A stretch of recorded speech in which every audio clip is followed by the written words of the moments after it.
Well, Afriforum has built up a massive list and database of friends and allies all across the world, particularly in the United States. And as soon as the Expropriation Act was signed by the president, we all informed them about the facts here in South Africa. So I do hope that we had a massive effect there. I mean, you can't really see everything that happens behind the scenes, but I do think Afriforum had a massive impact. Okay, so this money, 440 million US dollars in funding for PEPFAR for South Africans living with HIV. Is this the consequence you wanted? I don't think that's particularly what Trump is talking about here. He's cutting off aid to many countries. He's pretty much disabled US aid in total. I think what he's talking about here is increasing punishment on South Africa, particularly regarding the Expropriation Act. And I mean, this has always been Afriforum's stance, that punish the politicians that push through these destructive policies, not the citizens of the country. That's always been Afriforum's stance. You can go check out all of our press statements on it. And I think what Trump is talking about here is future action rather than action that's already been taken. But that's not what he said, Ernst. He says he wants to have an investigation. That's fine. He said he's cutting it immediately. He said things are happening to people in South Africa, a certain class of people. I presume he's dog whistling there, in fact, to his supporters. You're playing a very dangerous game here, and isn't the consequence that we've lost $440 million for people living with HIV? Stephen, you are playing a very dishonest game here by saying that that's the direct result of what Afriforum is doing. Our direct result is getting under the president's attention, the Expropriation Act. He was going to cut off aid to dozens of countries all across the world anyway. What he's talking about here is additional measures to combat particularly expropriation without compensation. The dangerous game is not Afriforum. The dangerous game is the South African government passing laws that directly attack private property rights in this country. And also the dangerous game is the South African government having 141 race laws on the books. Just 20 minutes ago, Elon Musk made a tweet responding to President Ramaphosa, asking him in his words, why does South Africa have openly racist laws? And Elon Musk is 100% on the money. That's the dangerous game. That's what needs to stop. And I'm very glad that the world is taking notice, finally.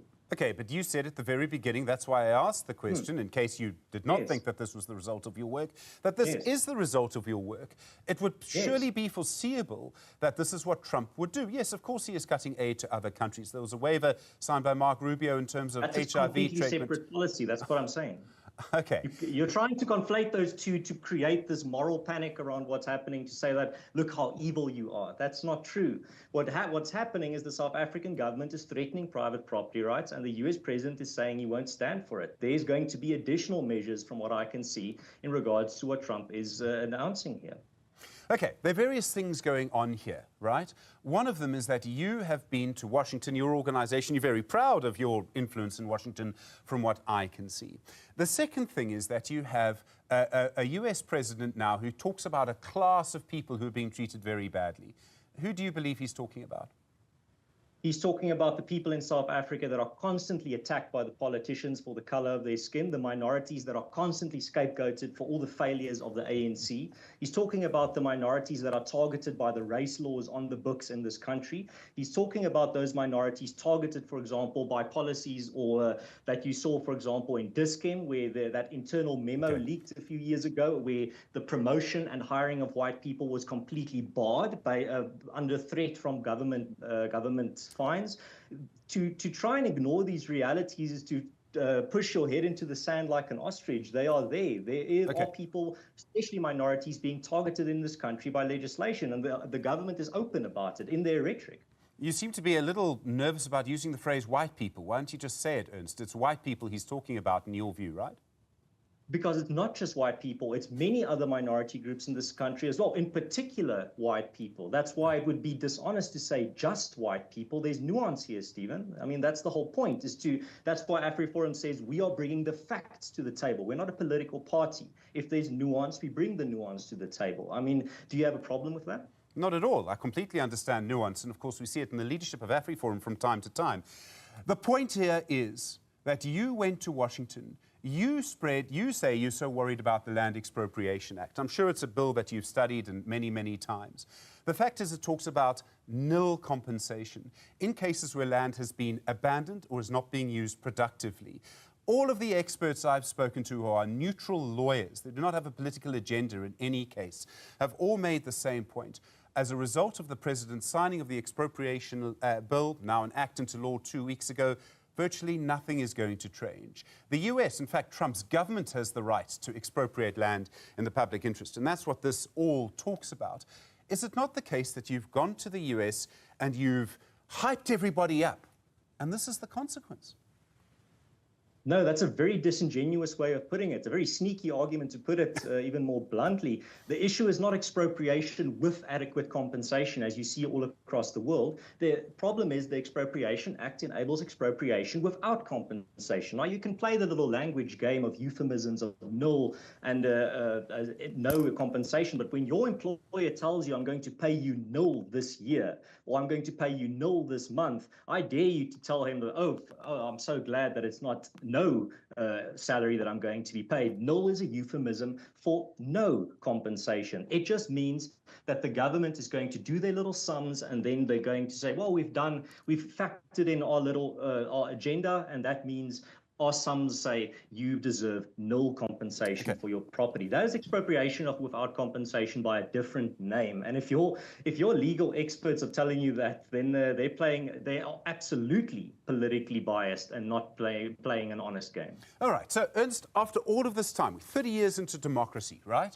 No farms, no land has been taken without compensation. The point of this act is particularly for cases where land has been abandoned. This happens. I mean, it happens around the world where no one can trace the owner's passed on, there are no descendants. I mean, you'll be aware that this has happened. The fact is that government needs to do something about all of that. What you're doing is conflating this with other issues, making it a big story. To put it bluntly, and let's talk about what we're talking about. This government is not coming for the land of white farmers, is it? You don't believe that?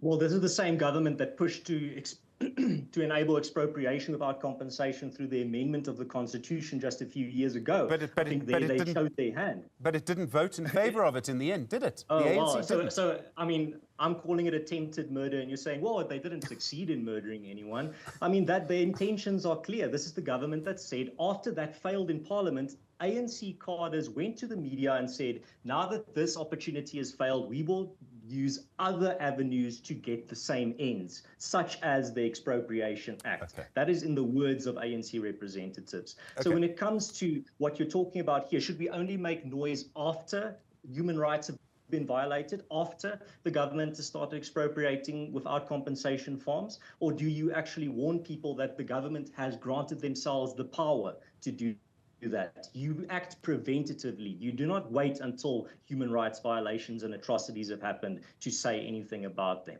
Okay. If President Trump phoned you now, and I mean, things happen, okay? You say that you're very connected.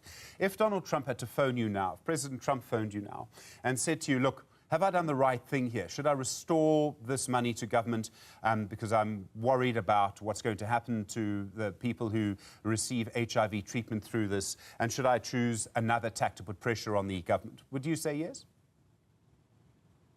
Again, you're trying to disingenuously tie this to a completely separate policy regarding aid.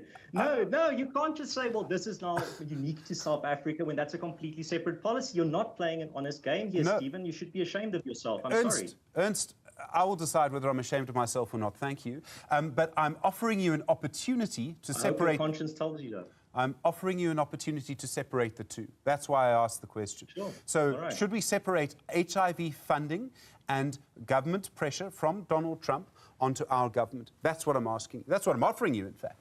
All right. Donald Trump is on the phone. What do I tell him? I tell Donald Trump exactly what we tell him in our letter to Mr. Trump. Afriforum's stance is that he should punish the politicians pushing through these destructive policies, not the citizens of South Africa. That has been Afriforum's stance for years, and it is still Afriforum's stance in 2025. That is the simplest way to put it, and the US is completely within its right, morally and practically, to put pressure on the South African politicians that are pushing South Africa to the brink of chaos and lawlessness, and pushing us to the brink of violation of the constitutional right to private property. Okay. And that's why Afriforum sees this as such a serious issue. Okay, but he could still put pressure on our government and restore the PEPFAR funding, is my point. He could do that. Sure, that's absolutely Okay. possible. I mean, Okay. Afriforum is not, that's not part of Afriforum's stance that he should cut off aid. Afriforum's stance is that he should punish the politicians in acting and pushing through destructive policies.